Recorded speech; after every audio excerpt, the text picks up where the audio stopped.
MBC 뉴스 박주연입니다.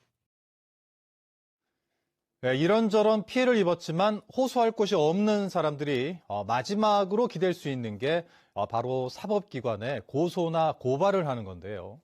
그런데 이런 고소나 고발 사건을 수사도 하지 않고 고소 고발인의 동의도 없이 멋대로 반려시키는 경찰관들이 잇따라 적발되고 있습니다. 김하은 기자입니다. 지난해 타운하우스 공사를 하며 4억 원의 공사비를 못 받은 이동곤 씨. 결국 건설회사 대표를 경찰에 고소했고 계약서와 거래 내역서 등 증거 자료를 모두 제출했습니다. 그런데 수사는 6개월이 지나서야 겨우 시작됐고 증거를 다 냈는데도 증거 부족이라며 사건을 무혐의 처분했습니다. 검찰에 전화하니까 불성실로 사건이 종결됐다고 그러고 경찰한테 전화하니까 자기 마음이라고 그러고 어디 하소연할 데도 없고. 결국 이 씨는 변호사 자문을 받아 이의를 신청하기로 했습니다. 이처럼 최근 경찰 수사에 대한 민원이 잇따르고 있는 가운데 실제 사건을 조작한 사실이 드러났습니다.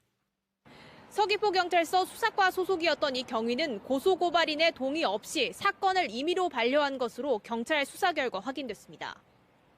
권한이 있는 팀장의 아이디를 몰래 쓰며 수사도 하지 않고 사건을 반려한 겁니다.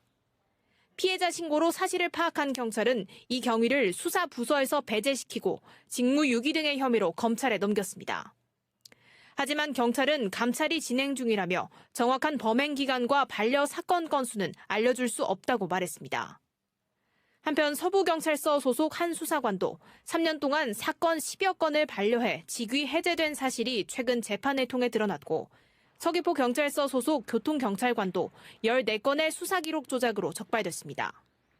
사건을 처리하지 않는다는 그 자체가 피해를 당하는 거죠. 고소고발을 접수받고 본인이 임의로 그 사건을 뭉개버린다는 것은 아주 옛날에나 있을 수 있는 그런 상황이고.